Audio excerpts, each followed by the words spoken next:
اس سفر پر بھی رب تعالیٰ تمہیں عبادت کا ثواب عطا کرے گا، اس سفر پر بھی رب تعالیٰ تمہیں عبادت کا ثواب عطا کرے گا۔ نمبر 2 فرمایا کہ مسجد نبوی کی طرف، نبی پاک صلی اللہ علیہ وسلم کی مسجد کی طرف اگر تم سفر کرو گے تو رب تعالیٰ اس سفر پر بھی تمہیں عبادت کا ثواب عطا کرے گا۔ نمبر 3 ارشاد فرمایا کہ اگر تم مسجد اقصی کی طرف سفر کرنا چاہتے ہو، مسجد اقصی جو مسلمانوں کا قبلہ اول ہے، اگر تم اس کی طرف سفر کرنا چاہتے ہو تو رب تعالیٰ تمہیں پھر بھی عبادت کا ثواب عطا کرے گا، رب تعالیٰ تمہیں پھر بھی عبادت کا ثواب عطا کرے گا۔ مسجد اقصی میں جو بندہ ایک نماز پڑھتا ہے، مسجد اقصی میں کسی بندے نے ایک نماز ادا کی، رب تعالیٰ اس بندے کو 25,000 نمازوں کا ثواب عطا کرے گا۔ کتنا؟ 25,000 نمازوں کا۔ اور یہ مسجد اقصی وہ مسجد اقصی ہے کہ جس کی طرف میرے اور آپ کے آقا مدینے والے مصطفیٰ صلی اللہ علیہ وآلہ وسلم نے 17 مہینے منہ کر کے نماز ادا کی، 17 مہینے منہ کر کے نماز ادا کی۔ ایک صحابیہ نبی پاک علیہ السلام کی بارگاہ میں عرض کرتی ہے کہ یا رسول اللہ، یا حبیب اللہ، مسجد اقصی میں نماز پڑھنا کتنا افضل ہے، مسجد اقصی میں نماز پڑھنا کتنا افضل ہے؟ تو قربان جاؤ، نبی پاک علیہ السلام نے ارشاد فرمایا کہ مسجد اقصی میں نماز پڑھنا 1000 گنا افضل ہے، 1000 گنا افضل ہے۔ تو عرض کرنے لگی یا رسول اللہ، میں اتنی طاقت تو نہیں رکھتی کہ مسجد اقصی جا سکوں، تو میں کیا کروں؟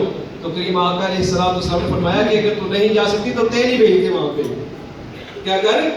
تیل ہی بھیج دے۔ یعنی اتنی فضیلت بیان کی مسجد اقصی کی، اتنی فضیلت۔ نبی پاک علیہ السلام کے ایک صحابی وہ کہتے ہیں کہ اللہ کے نبی جو ہے حضرت سلیمان بن داؤد، انہوں نے جب مسجد اقصی کی تعمیر کی تو انہوں نے رب کی بارگاہ میں ایک دعا کی، فرمایا مولا جو بندہ بھی اس مسجد اقصی میں آ کر نماز ادا کرے گا تو اس بندے کو گناہوں سے اس طرح پاک کر دینا جیسے وہ ماں کی پیٹ سے آج پیدا ہوا، اس کو گناہوں سے اس طرح پاک کرنا جیسا وہ ماں کی پیٹ سے آج ہی پیدا ہوا ہے۔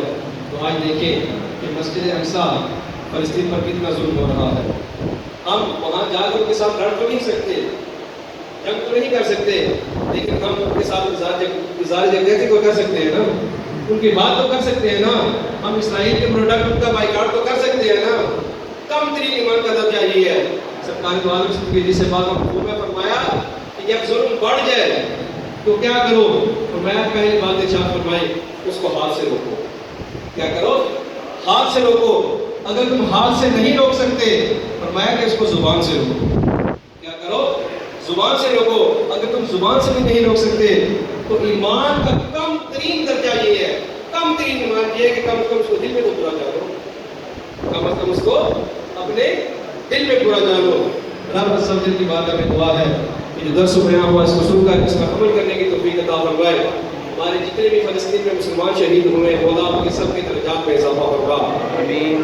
فلسطین کے جو مسلمان جو لڑ رہے ہیں اللہ کی عبادت مدد فرما۔